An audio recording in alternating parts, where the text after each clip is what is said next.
하나님 말씀 역대상 19장과 20장 말씀을 보겠습니다. 우리가 어제 18장 말씀부터 해서 오늘 20장까지 다윗의 승전 기록이 우리가 살펴보고 있는데요. 사실 이 사무엘하의 말씀과 굉장히 이제 짝처럼 여겨지는 거의 같은 내용들이 이 안에 담겨 있습니다. 그런데 이제 오늘 말씀을 보면 제가 이따가도 말씀드리겠지만 다윗의 이야기 가운데 좀 빠진 부분들이 있거든요. 이것은 어떠한 관점으로 봐야 되냐? 이 역대상 기자는 포로기에서 돌아온 이스라엘 백성들을 향해서 이 언약의 유효함과 하나님의 놀라우신 은혜에 대해서 또 고백하고 그것을 기록하기 때문에 이제 다윗의 이제 실수라든지 이따가 볼 그러한 잘못들에 대해서는 굳이 그런 것을 언급하지 않은 것으로 우리는 그렇게 추측해 볼 수가 있습니다. 왜냐하면 하나님의 역사와 하나님의 은혜 안에는 그런 인간의 실수들 그런 것들이 전혀 문제가 되지 않기 때문에 하나님이 이기게 하시고 하나님이 함께 하심에 대해서 계속해서 설명하고 강조하기 위해서 인간 다윗의 어떤 그런 부족한 면은 이제 과감히 생략한 것은 아닌가 그런 생각을 해보게 됩니다. 어제의 말씀을 통해서 다윗이 이제 어디로 가든지 여호와께서 이기게 하셨다. 다윗이 뭔가 잘해서가 아니라 오직 여호와 하나님이 함께 하심을 통해서 승리하였다라는 것을 계속해서 말씀하고 있습니다. 그러면서 다윗은 정의와 공의로 이스라엘을 다스렸고 은금이나 또 아내나 또 그러한 것들을 병마를 가까이 하지 않고 오직 여호와의 율법의 등사본을 가까이 하여서 말씀 가운데 행하였다라는 것을 우리가 어제 말씀을 통해서 살펴보았습니다. 여전히 지금 전쟁 가운데 있고요. 오늘 본문은 암몬과 아람을 치는 장면이 나옵니다. 그런데 이들이 온갖 술수를 쓰고 용병을 싸고 싸워도 하나님이 함께 하시는 다윗을 이길 수가 없음을, 이 모든 승리가 하나님께 있음을 다시 한번 우리가 말씀을 통해 볼 수 있는데요. 19장 1절은 그 후에 암몬 자손의 왕 나하스가 죽고 그의 아들 하눈이 되겠죠. 대신하여 왕이 되었다라는 표현이 나옵니다. 이 나하스에 대해서는 이제 사무엘상에서도 사울의 대적이었고 또 다윗에게는 2절 말씀을 보니까 뭔가 호의를 베풀었다. 그래서 동일 인물로 보기도 하고요. 이 나하스가 또 그 나하스의 후손으로 보기도 합니다. 정확한 것은 우리가 알 수 없지만 오늘 말씀에서 보면 2절에 하눈의 아버지 나하스가 전에 내게 호의를 베풀었으니 이제 내가 그의 아들 하눈에게 호의를 베풀리라 하고, 다윗과는 이제 좋은 관계에 있었다라는 것을 볼 수 있어요. 여기 이제 호의라는 표현이 조금 우리가 의미 있게 보아야 되는데요. 이것이 이제 원문으로 보면 헤세드이거든요. 이 헤세드는 하나님의 자비와 사랑을 뜻합니다. 그런데 이제 하나님의 자비와 사랑이 어떻게 이 나하스에게서 다윗에게 주어졌을까? 이 나하스를 통해서 주어진 그 호의, 정확히 언제 어디서 그런 은혜를 입었는지는 성경에 기록되어 있지 않지만 다윗은 그것을 나하스의 호의로 본 게 아니라 하나님께서 나와 함께 하심을 통해서 부어주신 헤세드다라고 생각을 하고 그렇게 받아들였던 것 같아요. 우리가 뭔가 우리 안에 있어서 뭔가 호의를 이제 받게 되고 좋은 일들이 생기게 되면 이것이 내가 뭔가를 잘해서라는 것보다는 하나님의 헤세드다라는 것을 우리가 먼저 기억하고 받아들이는 것이 필요하고 이것이 다윗의 신앙과 삶의 모습이었다라는 것을 볼 수 있어요. 그래서 다윗은요, 이제 자신에게 호의를 베푼 나하스가 죽게 되니까 또 사람의 도리로서 그의 아버지의 죽음을 애도하기 위해서 이제 사절단들을 보내서 문상하게 하는 것이죠. 그래서 신하들이 그 땅에 가서 이제 왕을 대신해서 이제 문상을 하게 되는데요. 이제 3절에 보니까 암몬 자손의 방백들이 이제 하눈에게 이렇게 말하는 거죠. 왕의 부친을 존경함인 줄로 여기시나이까. 지금 이 호의를 그 신하들은 그렇게 호의로 받지 않는 것이죠. 왜냐하면 다윗의 소문을 들었기 때문에 다윗이 어디로 가든지 승승장구하고 그와 함께함을 통해서 이방 나라들이 하나하나 정복되는 것을 보면서 지금 다윗이 사절단을 보내서 이렇게 하는 것은 하나의 그러한 액션이고 뭔가 꿍꿍이가 있을 것이다라고 신하들은 당연히 그렇게 생각하는 것이죠. 오히려 정탐하고 염탐하기 위해서 온 것이다라고 그렇게 판단을 한 것 같아요. 그래서 4절에 하눈이 그 신하들의 말을 듣고 어떠한 짓을 하냐면 다윗의 신하들을 잡아서 수염을 깎습니다. 수염을 깎는 것이 뭐 그리 대수냐라고 할 수 있지만 당시의 문화 가운데서는 남자의 권위를 상징하거든요. 그래서 이 수염을 깎았다라는 것은 굉장히 수치스러운 일이다라는 것이고요. 의복을 볼기 중간까지 잘랐다는 것은 이 엉덩이가 다 보일 정도로, 이 하체가 보일 정도로 굉장한 모욕감을 이제 그 신하들에게 주었던 것이죠.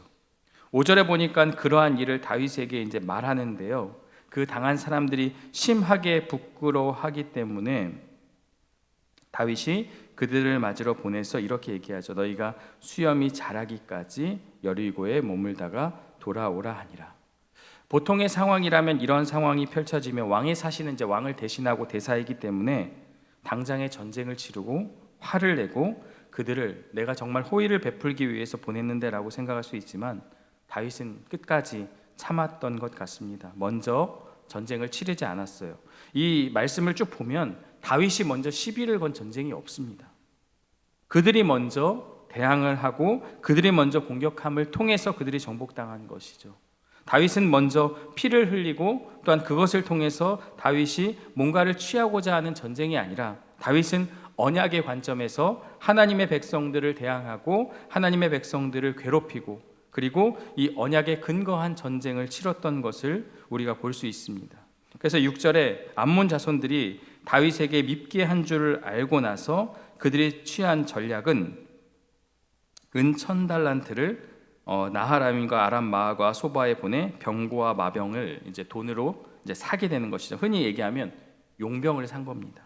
이제 용병을 사서 전쟁을 치르게 하는 것이죠. 그들이 우리를 도우라 하면 그냥 오지 않으니까 돈을 줘서, 이 은 1000달란트라는 것은 오늘날의 가치로 한 4천억쯤이라고 하는데 그 많은 돈을 들여가지고 용병을 사가지고 다윗과의 전쟁을 준비하는 것이죠. 이제 후에 보겠지만 돈 주고 산 용병들이 목숨 앞에서 자신의 목숨을 내 던지겠습니까? 그들은 끝까지 금전에 입각해서 움직이는 사람들이기 때문에 열심을 다해서 싸우진 않아요. 그 열심을 다해서 자신의 목숨 걸고 싸우지 않는 것이죠. 다윗은 싸울 마음이 없었는데 전쟁의 시비를 먼저 거는 이 암몬의 모습. 그러나 이 모든 것이 하나님의 개입이고 특별히 이러한 모습을 우리가 볼 수가 있습니다. 병거 32,000대와 그의 군대를 고용하였다. 용병을 샀고요. 그래서 이제 싸우려 한지라라고 나오고 있습니다. 다윗이 듣고 이제 요압과 용사의 온 무리를 보내서 이제 대항을 하는데요. 다윗은 싸울 마음이 없었지만 그러나 이들의 공격 앞에 방어하기 위해서도 그렇게 이제 진영을 꾸리게 되는 것이죠. 이제 요압이 나오게 됩니다. 10절에 보면 요압이 또 진을 치고 남은 무리는 아비새의 수하에 맡겨서 암몬 자손을 대하여 진을 치게 합니다. 그러면서 12절에 되게 재미있는 얘기를 하죠. 아람 사람이 나보다 강하면, 그러니까 내가 밀리면 네가 와서 나를 돕고 만일 암몬 자손이 너보다 강하면 너가 밀리면 내가 가서 너를 돕겠다. 이 전쟁을 치르면서 요압과 아비새는 서로의 진영 가운데서 밀리는 곳이 있다면 금방 백업을 해서 도와주겠다라고 그렇게 연합의 이야기를 하고 있습니다. 그러면서 13절에 힘을 내자 여호와께서 선히 여기시는 대로 행하시기를 원하노라 하고 하나님의 성읍들을 위해서 하나님을 위해서 우리가 힘을 내자라고 말하고 있습니다. 다윗과 함께한 그러한 장수들 역시도 하나님의 전쟁임을 기억하고 하나님께 맡기는 그러한 모습을 볼 수가 있고요. 그런데 14절에 보니까 추종자가 싸우려고 아람 사람 앞에 나아가니 그들이 그 앞에서 도망하였다. 역시 돈으로 고용한 용병들은 목숨을 걸고 싸우지 않습니다. 계산적이고 자신의 이익을 위해서 싸우다 보니까 그 상황 가운데서 조금 밀리는 상황 가운데 놓이니까 이미 돈은 받았겠다. 도망을 치는 것이죠. 이러한 모습이 그들 가운데 있습니다. 이 모든 것이 하나님의 섭리다라는 것을 우리는 말씀에 기록되어 있지만 알 수 있고요. 15절에 보면 암몬 자손은 아람 사람이 도망함을 보고 자신들이 고용한 자들이 도망가는 것을 보고 그들도 도망하여서 이제 성읍으로 들어갔다라는 것. 이 모든 것이 하나님이 하신 일이다. 인간적인 방법으로 은 4천을 들여서 사람을 고용하고 용병을 세워서 전쟁을 치렀지만 하나님이 함께하는 다윗과 그 이스라엘을 향해서는 어떠한 대항도 할 수 없고 패배하였다라는 것. 인간적인 방법이 통하지 않는다. 이 전쟁은 하나님의 전쟁이다라는 것을 우리가 다시 한번 볼 수가 있습니다. 16절에 보면 이 패하였음을 보고 사신을 보내서 계속해서 이제 소박이 그들을 이제 계속해서 대항하는 그러한 장면이 나오게 되고요. 17절에 보니까 다윗이 이제 진을 치매 그들이 여전히 다윗과 맞서 싸우는 것이죠. 그 잔당들이 계속해서 다윗에게 대항을 하지만 결국 18절에 도망하게 되고 보병 4만과 병거 7천 또 소박을 죽이고, 그리고 19절에 보니까 이제서야 이제 완전히 패하였음을 보고 다윗과 더불어 화친하여 섬기고 그 이후로는 아람 사람이 암몬 자손 돕기를 원하지 아니하였더라. 그들은 이제 동맹 관계, 돈으로 고용된 그런 관계에 있었지만 이 다윗이 승리하는 그러한 장면을 목격하고 나서 그들은 두려웠고 놀람을 통해서 이제는 그들이 함께하지 않았다라는 것. 오늘 이 19장의 말씀을 통해서 하나님의 함께하심을 통해 다윗이 승리하는 장면을 우리가 살펴보았습니다. 다윗은요, 이 전쟁을 치르면서 자신의 목적을 위한 전쟁이 아니었습니다. 자신의 목적을 위한 전쟁이었다면 영토를 늘리고 어떤 그러한 노략물을 탈취하고 그것을 통해서 자신의 세를 늘리고 자신의 이름을 드러내고 라고 할 수 있지만, 여기에 보시면 다윗이 어떠한 전략을 가지고 어떠한 방법을 가지고 싸웠다라는 것이 전혀 나와 있지 않습니다. 그러나 승리하였다라는 것은 무엇을 이야기합니까? 하나님이 함께하심이 승리의 비결이다.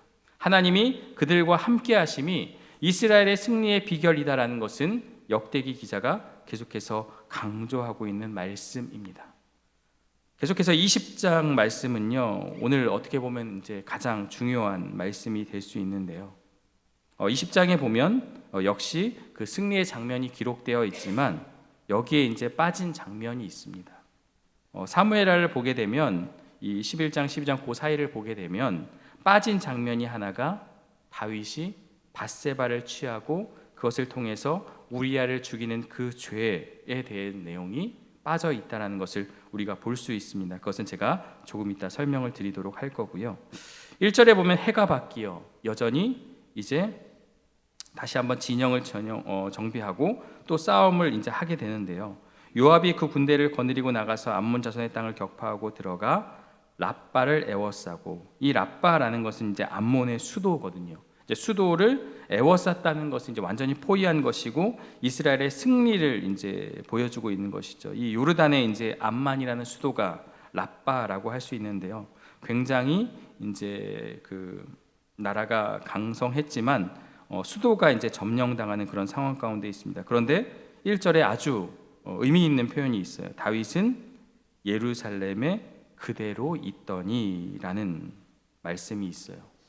왜 예루살렘에 그대로 있을까? 여기에는 별다른 설명이 없지만 이 사무엘하로 가서 말씀을 보면요, 그때 어떤 일이 벌어졌냐면 전쟁에 나가지 않고 그가 있다가 저녁에 누구를 봅니까? 우리아의 아내 밧세바가 이제 목욕을 하는 그런 장면을 목격하게 되는 것이죠. 거기서 이제 타락이 시작되는 것입니다. 지금 다윗이 이 예루살렘에 그대로 있는 것이 무슨 문제냐라고 볼 수 있지만 사무엘하러 가서 같은 그 말씀을 보게 되면 마침 그때 다윗이 그 여인을 보게 되고 그것이 다윗에게 큰 죄로 이제 오는 것을 보게 되죠. 근데 이런 상황에 요압이 랍바를 쳐서 함락시켰다라는 것, 지금 굉장히 중요한 전쟁 가운데 있지만 다윗은 예루살렘에 남아서 그러한 죄를 저질렀다라는 것.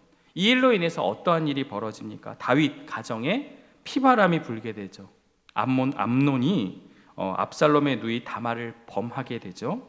압살롬은 화가 나서 기회를 엿보다가 다윗이 어떠한 액션도 취하지 않으니까 스스로가 암논을 죽이게 되는 그러한 것. 그리고 압살롬이 결국엔 나중에 다윗에게도 반역을 하고, 이 모든 것의 원인이 지금 다윗의 그 죄악으로 인한 그러한 결과다라는 것을 우리는 말씀을 통해서 볼 수가 있습니다. 특별히 그런데 이 역대기 기자는 이 내용을 과감히 생략을 하죠. 그것은 무엇이냐면 하나님의 역사의 흐름 앞에 다윗의 흠이 그리 중요하지 않다라는 것을 말하고 있어요.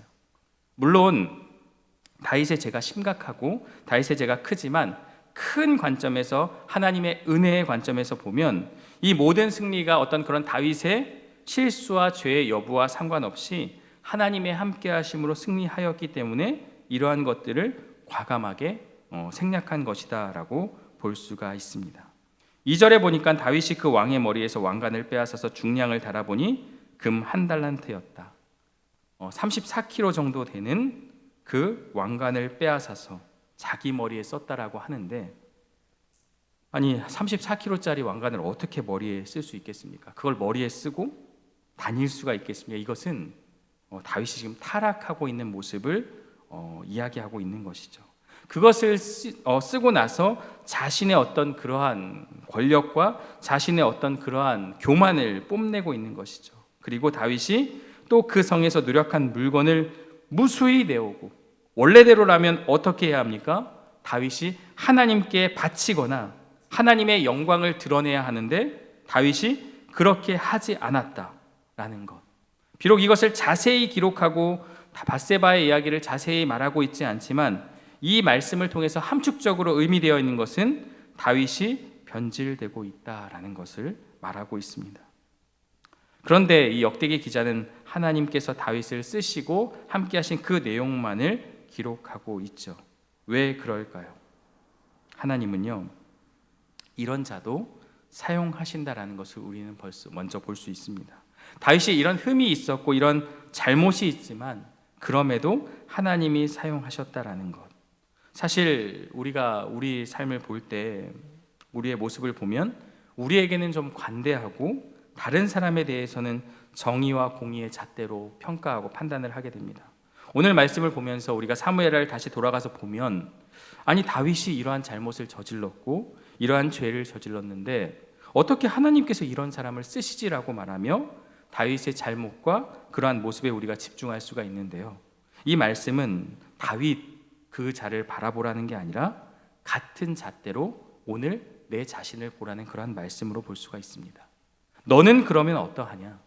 다윗이라는 그 자가 죄를 저지르고 하나님 앞에 심각한 범죄를 저질렀는데 지금 그렇게 생각하는 너는, 지금 이 말씀을 읽는 우리는 과연 하나님의 말씀 앞에 정말 깨끗한 모습으로 살아가고 있느냐라는 질문을 오히려 던져볼 수가 있는 것이죠.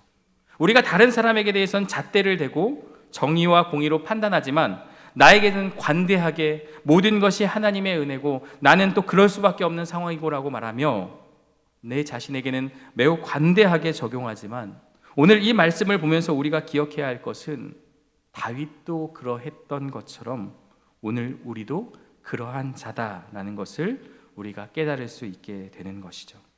바로 그러한 모습으로 우리가 이 말씀을 살펴보면 좋을 것 같습니다. 그러면서 4절부터 8절까지는 또 이제 승전보가 기록되어 있는데요, 10부개가 10배를 쳐 죽이고 그들이 항복하였다.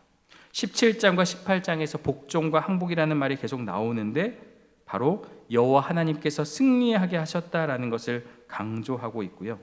갑자기 이제 블레셋 사람들과 전쟁할 때에 엘하난이 골리앗의 아우 라흐미를 죽였다라는 그러한 내용이 나오고 있습니다. 골리앗이 등장을 해요. 물론 골리앗이 등장한 게 아니라 골리앗의 아우 라흐미가 등장하지만 이것은 다윗이 골리앗을 이긴 그 장면을 우리로 하여금 연상할 수 있게끔 그러한 내용으로 볼 수가 있는 것이죠. 신기한 것은 적에 대해서는 막 여러 가지 디테일하게 이야기를 하고 있습니다. 키가 크고 손과 발가락이 6개고 그의 키도 큰 자의 소생이고 창자루가 배틀째 같고, 그런데 그들을 이긴 엘하난과 요나단에 대해서는 어떠한 설명이 없습니다. 그들이 어떠한 방법으로 어떠한 방식으로 승리했다라고 전혀 기록하지 않고 있어요. 오히려 원수들은, 악에 속한 자들은 디테일하게 그리고 있지만 하나님은 지금 여기서 무엇을 이야기하는 것입니까? 이들의 용맹과 이들의 힘으로 이긴 것이 아니라 그냥 죽였다라는 것은 이들이 하나님과 함께함을 통해서 승리하였다. 모든 것이 하나님의 승리다라는 것, 비결은 하나님이 이기게 하셨다라는 것을 우리에게 말씀하고 있습니다. 다윗이 중요한 게 아니고 또 이들의 용맹이 중요한 게 아니라 하나님이 이기게 하셨다라는 것을 우리는 말씀을 통해서 우리는 보게 되어집니다. 오늘 말씀은 여기까지인데요, 먼저 19장을 통해서 무엇을 우리가 깨달을 수 있게 됩니까? 다윗은 싸울 마음이 없었지만 하나님이 개입하셔서 그들 가운데 또 전쟁을 붙이시고 그것을 통해서 승리하게 하셨습니다. 다윗의 전쟁 모든 상황 가운데 하나님이 이기게 하셨다, 하나님이 함께 하셨다라는 것을 우리가 보게 되어지는 것이죠. 우리 삶에 일어나는 작은 일부터 모든 일이 하나님의 함께 하심을 통해서 이루어진 것이다 라는 것을 우리가 한번 깨달으면 좋을 것 같고요. 특히 이 20장의 말씀을 보면서 우리는 우리 자신의 모습을 한번 비추어 보아야 합니다. 다윗의 잘못과 다윗의 죄를 부각시킬 것이 아니라, 다윗은 물론 잘못을 했고 하나님 앞에 큰 죄악을 저질렀습니다. 그러나 오늘 이 모습을 통해서 우리의 모습을 한번 비추어 보는 것이죠. 그럼 나는 얼마나 하나님의 그러한 모습 앞에 떳떳하고 깨끗한가라는 질문을 던지면 오히려 우리는 하나님의 그 말씀 앞에 죄인임을 깨닫게 되는 것이죠. 그러면서 우리가 다른 사람에게 대해서는 은혜와 관용으로 대하고 오히려 자기 자신에게는 말씀 앞에 비추어 좀 더 엄격하게 우리 자신의 모습을 돌아보는 그러한 모습이 필요하다라는 것을 우리가 깨닫게 되어집니다. 마지막으로 이제 다윗이 이 전쟁 가운데서 승리한 것에 있어서 다윗이 중요한 게 아니다라는 것, 하나님이 이기게 하셨다라는 것, 자격 없는 자를 사용하셔서 승리하게 하신 하나님, 그리고 나의 약함보다 하나님의 위대하심을 바라보고 나아가면 오늘 우리도 우리의 일상과 삶 속에서 이러한 승리의 삶이 펼쳐질 수 있다는 것을 우리는 말씀을 통해서 깨닫게 되어집니다. 이 말씀을 붙잡고 믿음으로 나아가는 저와 여러분들 되시기를 주님의 이름으로 축원합니다. 함께 기도하겠습니다. 사랑과 은혜의 하나님, 오늘 역대상 19장 20장의 말씀을 통해서 다윗을 대적하는 그 모든 무리가 여러 가지 방법을 통해서 다윗을 대항하였지만 하나님이 함께 하심을 통해 승리하였음을 보게 되어집니다. 또 그러면서 다윗의 문제와 그 죄의 모습들을 우리가 보게 되어지지만 그것을 통해서 오늘 우리 자신의 모습을 돌아보게 하여 주옵소서. 우리 역시도 하나님의 말씀 앞에 비추어 보면 심각한 죄인임을 깨닫고 그 하나님의 말씀 앞에 우리 자신을 돌아보며 또 하나님의 그 모든 말씀 앞에 우리 자신을 회개하는 그러한 모습으로 나아갈 수 있도록 인도하여 주옵소서. 다윗의 승리, 다윗과 함께한 자들의 승리 가운데 그들의 잘함과 그들의 어떠한 공로가 전혀 드러나지 않습니다. 오직 하나님께서 승리하게 하셨음을 말씀하셨습니다. 오늘 우리의 삶 가운데도 나는 부족하고 연약하지만 하나님의 위대하심을 바라보며 하나님의 승리를 경험하는 우리 모두가 되게 하여 주옵소서. 예수님의 이름으로 기도합니다. 아멘.